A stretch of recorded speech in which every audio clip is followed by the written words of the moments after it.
News, coming to you live from Uyo. Let's take a look at the headlines. President Tinubu appoints new chairman, secretary, 30 commissioners for Federal Character Commission. Vice President Shatima leads federal government delegation on condolence visit to family of former Minister of Agriculture, late Dr. Mohiba Dankaka, with Ayo Omodiran as the executive chairman of the Federal Character Commission (FCC). Omodiran, a former member of the House of Representatives, is now the new executive chairman of the commission. A statement signed by presidential spokesman Bayo Onanuga described the tenure as dogged by controversy. Tinubu also appointed a new secretary for the commission in the person of Mohammed Musa and returned Ogun Commissioner Kayode Oladele. Furthermore, the appointment of the representatives of Jigawa, Kebbi and Osun State, Lawal Roni Abubakar Atiku and Eyodayo Eluyemi were renewed. Abdul Wasu Kayode will now serve as the commissioner representing Lagos State.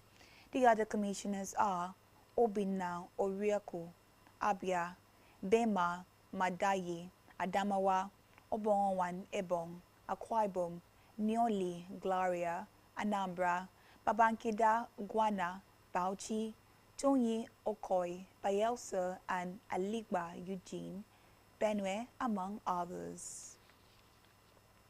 In the meantime, President Bola Tinubu has named Environment Minister Balarabe Lawal as chairman of the reconstituted Governing Council and Board of Trustees of the Hydrocarbon Pollution Remediation Project. Special Advisor to the President on Information and Strategy, Bayo Onanuga, confirmed presidential approval for the reconstituted HIRA board in a statement. The statement listed Loyin Barikuta Victor as the representative of non-governmental organizations focused on the environment. Bright Jacob and Henry will represent Niger Delta communities. Meanwhile, the Ogoni communities representatives on the new council are Professor Michael and Bariad Abdul. The two nominees that will represent the 9 oil-producing states are Gideon Onyebuwe and Dr. Ibukunle Omotesun. Away from that, Vice President Kashim Shettima has led a federal government delegation on a condolence visit to the family of the late former Minister of Agriculture and Rural Development, Andu Ogbe. Ogbe, the national chairman of the People's Democratic Party (PDP) between 2001 and 2002, today at 78. Shettima described Ogbe as one of Nigeria's most visionary leaders whose contributions to food security will remain indelibly etched in the nation's development history. He said the passing of the elder statesman at 78 was an irreparable loss to Nigeria's agricultural transformation drive and national development trajectory. The vice president paid tribute to the late politician, hailing him as a transformational leader whose impact transcended political affiliations and regional boundaries, adding that his work offered a blueprint for sustainable agricultural development in Nigeria. He saluted Ogbe's integrity, dedication and unwavering commitment to rural development, noting that millions of farming households benefited from his initiatives and vision.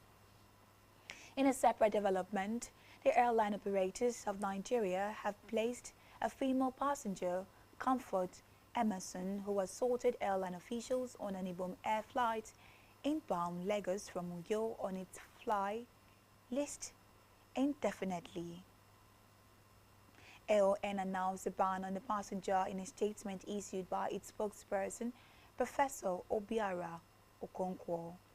This came as the Minister of Aviation and Aerospace Development, Festus Keyamo, condemned the release of a video showing indecent exposure of the passenger during the incident, describing the act as totally unacceptable and directing that the staff responsible be identified and sanctioned.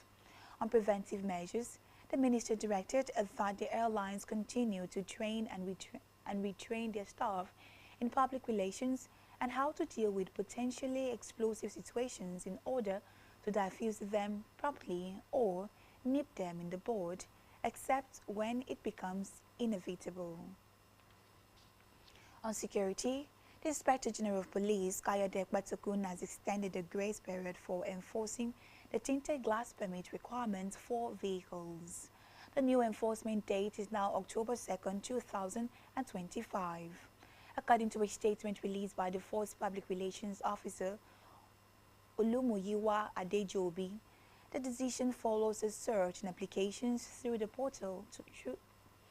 official portal, which is said reflects increased public compliance. In light of this, the force said it considers it imperative to allow sufficient time for the meticulous scrutiny of applications to ensure that the permit is issued only to eligible and qualified individuals in line with national security considerations. Adejobi stated that the extension would also enable further refinement of both digital and physical verification processes to maintain the integrity of the permit system and prevent abuse. In another development, the Economic and Financial Crimes Commission (EFCC) has detained the former governor of Sokoto State, Aminu Tambuwal, for questioning over alleged fraudulent cash withdrawals to the tune of 189 billion naira. The commission said the withdrawals were in flagrant violation of the Money Laundering Prevention and Prohibition Act 2022. Reports say Tambowal arrived at the EFCC Abuja corporate headquarters yesterday and faced interrogators on the alleged financial crime. Tambowal, a former Speaker of the House of Representatives, served as the governor of Sokoto State from 2015 to 2023. He was the Speaker of the House of Representatives from 2011 to 2015. Let's move now to Africa, where Rwanda is termed as false accusations by the UN that its forces took part alongside rebels in the killings of several hundred civilians in eastern Congo. Citing first-hand accounts, the Office of the High Commissioner for Human Rights said that M23 rebels killed at least 319 civilians in a series of attacks on 4 villages in North Kivu province in July. It said the killings took place on farms in the Rutshuru territory between July 9 and July 21. The agency noted that the rebels were assisted by Rwanda forces. In a statement by the Foreign Affairs Ministry, Kigali called the accusation unacceptable.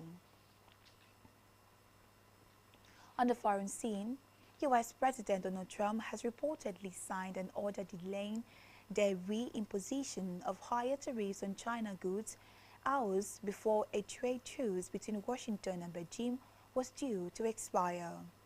The halt on steeper tariff will be in place for another 90 days, citing Trump administration's officials.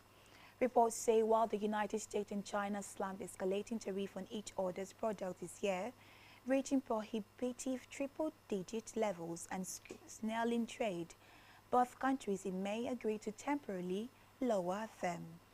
Still on the foreign scene, Australia's Prime Minister Anthony Albanese has accused his Israeli counterpart Benjamin Netanyahu of being in denial over the consequences of the war in Gaza. Albanese announced his country would recognize the Palestinian state at the UN General Assembly in September, following similar moves by the UK, France and Canada. Albanese noted that frustration with the Israeli government had played a role in the move, saying Australians want to see the killings and cycle of violence stall. Meanwhile, Netanyahu has called the decision taken by Australia and other allies shameful. And that's all we have for you on the news today. Do ensure to follow us on social media, subscribe to our YouTube channel, all of which you can find on our website at spectrumtvlive.ng. I am Emedion James and you've been watching Spectrum News at 10. Do enjoy the rest of your day. Bye for now.